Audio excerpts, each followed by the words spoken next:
Everybody's here now. We got something to talk about. Just have to see, yeah, we're gonna talk it out. Say something, that's what we're gonna do. What's going on? Tell me what's new. Say something. Say something,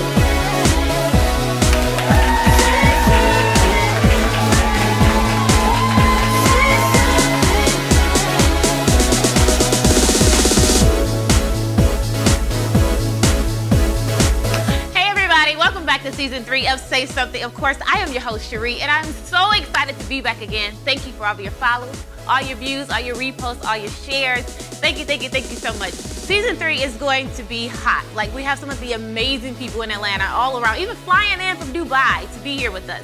Today, on the set, we already have Board Certified, that's right, Board Certified Gynecologist Dr. Jennifer Elliott of Atlanta. Also, Dr. William Brown in the building. Before I bring them out though, I gotta give you your 60-second get right. So this episode is dedicated to the health check. And a lot of us spend a lot of time trying to help everybody else except ourselves. Here's the key though, you can do nothing for anybody else if you don't take care of yourself. Get that health check, mentally and physically, all right? And now for my first guest for this episode, please help me welcome Dr. Jennifer Elliott of Atlanta. I think I did that. You look beautiful. Well, thank you. Thank you for coming. Thank you for being here. It's so nice to be here. Thanks for having me. Oh, absolutely. I couldn't pick a better doctor than my own, of course. We have some exciting things to share with you. Dr. Elliott has amazing things coming out this summer. She is thebomb.com doctor. So stay right there. We'll be right back.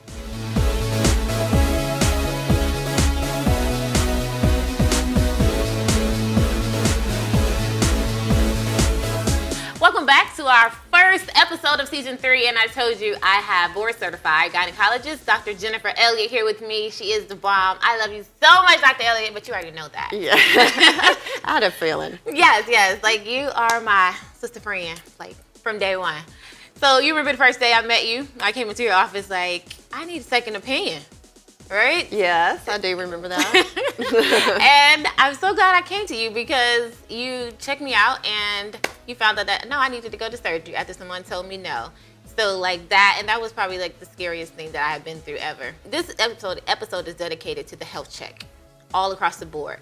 Fibroids is really growing. It's an epidemic for women, black and white. But I read that like 80 to 90% of black women will be affected by the time they're 50, but 70% of white women, so that's like pretty high for all women.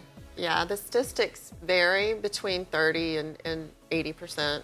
So depending on who you read and, Yeah. you know, because most of them go undiagnosed because they don't have many symptoms. So, but For it a can very be, long time. yeah, but it can have a lot of symptoms now. But what are some of the reasons? Yeah, so fibroids are, because they're smooth tumors, a lot of people have the theory that they're increased with estrogen production. And they recently linked it to part of chromosome 12 as being part of a genetic problem too. But I think we have more fibroids today because people are more overweight than they ever have been. That's a good point. And we're eating a lot more carbs and processed carbs. So I think that it makes your body make more estrogen. And your fat cells convert into estrogen. So does the, and that is true, the carbs thing is just like something hard for us to battle because Yes. we love the rice, Right. potatoes, bread, all of that good stuff. Yes. But so you try to manage it with birth control. It's like the number one thing a doctor would tell you when they go in, birth control, to try to reduce it or shrink it. That being cis also. So do you find that really helps in your practice when you're talking to your patients? I think it helps with the symptom of the bleeding because that's one of the number one things that fibroids cause is heavy menstrual periods.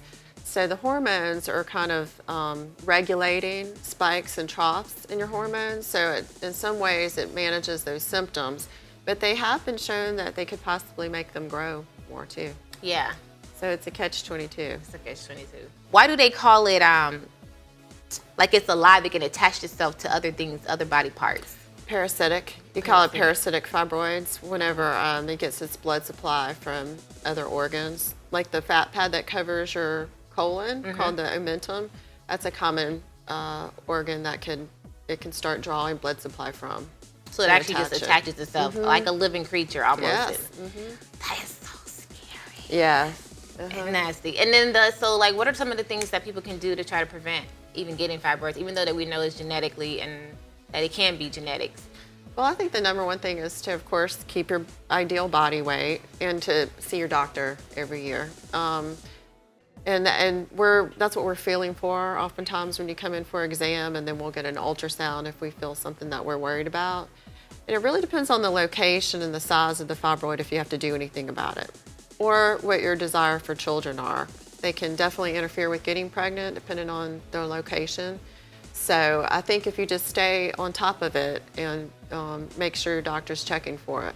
So you can just keep the fibroid there if it's not grow to a certain size. You'll just leave it there and. Exactly. If it's not bothering you and you're not wanting to have a child and you're and it's not a place that would interfere with getting pregnant or causing a miscarriage, then you can leave it alone. Wow. Well, we're going to take a commercial and come right back and talk more to Dr. Jennifer Elliott about what she has coming up this summer. Stay right there. Okay, so my nugget for today is just a reiteration of what Cherie was saying earlier. As women, I think we do tend to put ourselves last and everyone else first. I think it's really important to take time for yourself, to look after your health, but also your mind. And if you have anything that's going to enhance your quality of life, I think you're worth it. You should go for it. Welcome back again. I'm still here with Dr. Elliott, and we're talking about fibroids right now. Now, when it comes to fibroids, do you always have to have surgery? When it comes to treating them, is there always surgery involved, or what are some of the other treatments? So if it's in the lining of your uterus, so I don't know if you know about the 3 different locations it can be, but if it's in the lining of the uterus, that's what causes the most problems with fertility and bleeding problems. Then we go in with a very simple outpatient surgery. Go inside the uterus with a camera inside the uterus and remove it. It's actually a newer device that makes it a lot easier to do that now. Oh. And it's got a little rotating blade and suction in it, so we can just use the camera and put the instrument down it and remove it very easily. So that's one way. And then you're familiar with this, laparoscopic and robotic surgery. Yep. If they're in the muscle. So we can do much bigger fibroids than we used to be able to do that way. That way. Yeah. Which is a small incision. Yeah, a few small incisions instead of a larger bikini style one.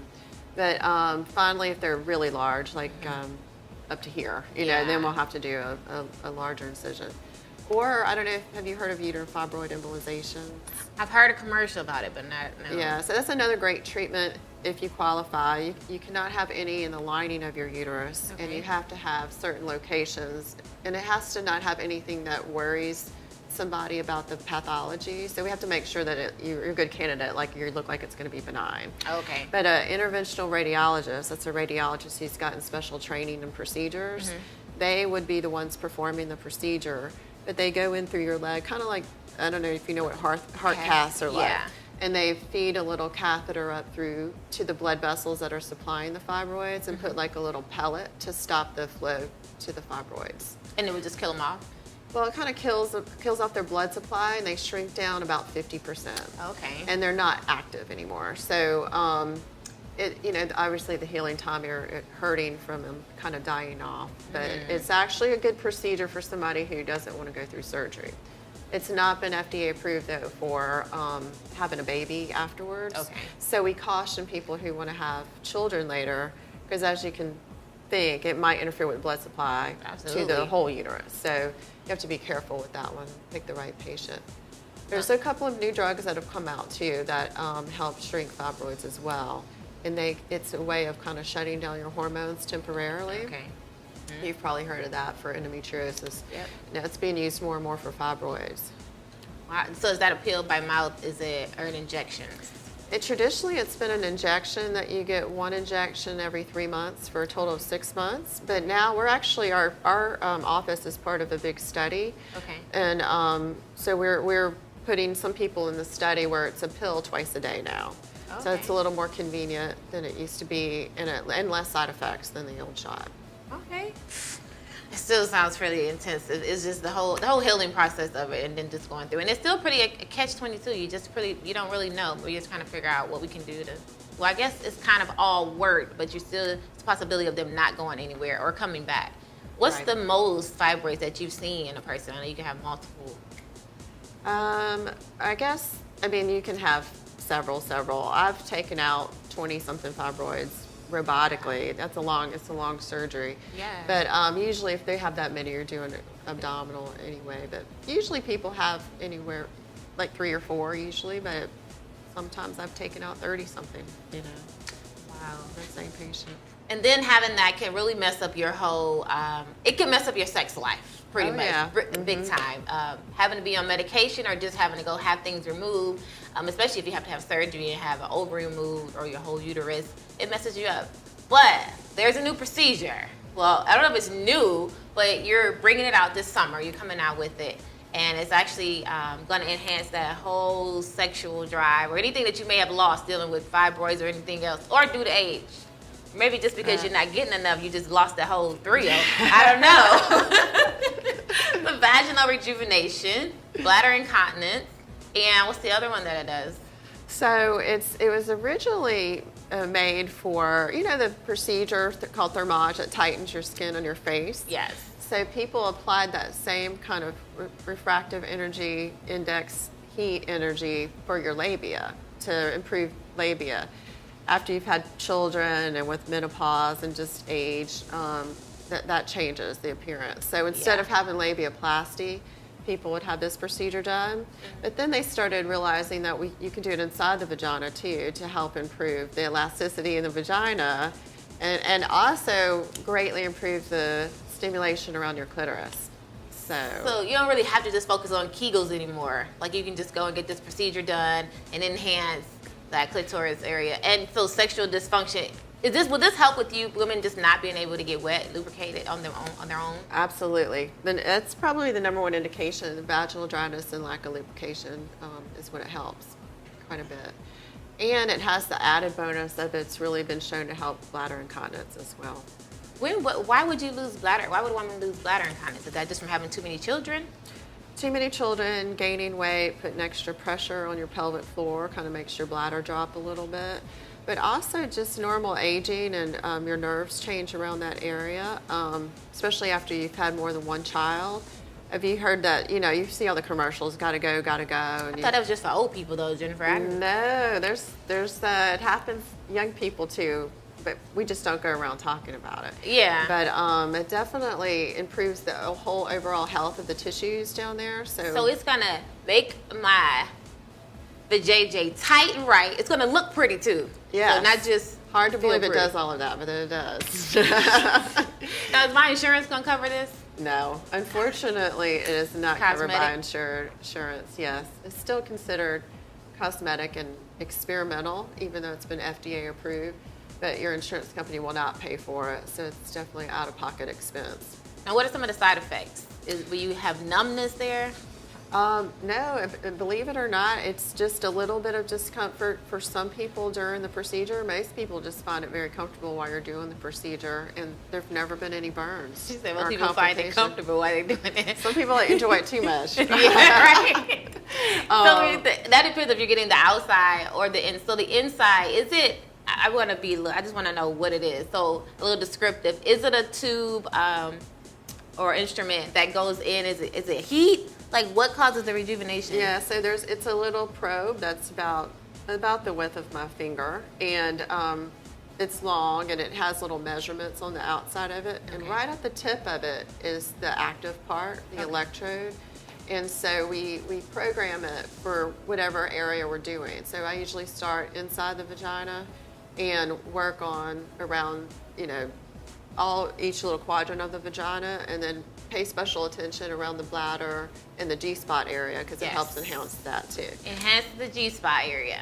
Yes. So, and we just set it for different impedances and temperature, and you just feel like a little bit of warmth while that's being done.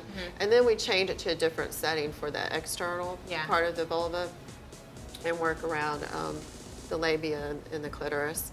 Because the glands of the clitoris is what we think of as the main part of the clitoris, but you actually have nerve bundles that go all the way down on each side of your labia. So you're actually getting heat to and energy to all those areas. That's why it works so well for sexual function. Yeah. I think I want this done. Is this like a process of three different steps, or is it like one time? Do you come back every 6 months, 3 months, or is the Great one time? question. It's the initial one. You do 3 treatments. Okay. About a month apart, 3 to 6 weeks apart. We usually recommend 4 weeks apart. So after your initial 3 treatments, usually you get the benefits for 12 to 18 months. And you just need one kind of touch-up treatment every 12 to 18 months. You don't have to repeat the 3 again. Okay, that makes sense. So I wouldn't want to be in the middle and then just realize like my whole little treatment stopped working and it's just dry city again. Ain't nothing going on down there. That'd be bad. Yeah, it's a gradual return to not as bad as before, but people can tell it's starting to wear off. Okay, but you can. Oh, how does it take effect immediately? Like after your first treatment, will you see a little something? Yes, so people usually see the cosmetic part immediately. Oh yeah, of course. The lubrication usually is better almost immediately. The bladder part usually takes up to 90 days to see the full effects because it's really working on restructuring the collagen and not just, you get that initial shortening of the collagen fibrils, but then you also get stimulation and wound healing where it's remodeling, and that takes about 90 days. Okay, so well then we can just start making appointments. You already offered the service now, though, even though you're going to have the awareness wine and cheese tasting this summer. You already offer the service now. Right. I've been focusing mainly on cancer patients who have not been able to take any like vaginal estrogen for their vaginal dryness and some of my bladder incontinent patients. But now I'm starting to want to expand it to someone like yourself. Yeah, young and vibrant. I don't need a doctor. Don't be trying to say I need that Dr. Elliott. Yeah. No. Just wants to improve. We do. We want, Who doesn't want better? After a certain age, yeah, you do. Especially you want it to look good. That cosmetic part, you definitely want that to look good, and you got to keep the juices flowing. So I didn't even know you offer all that. So now me and you have a whole nother relationship, girl. So stay right there. We'll be right back with more of the health check.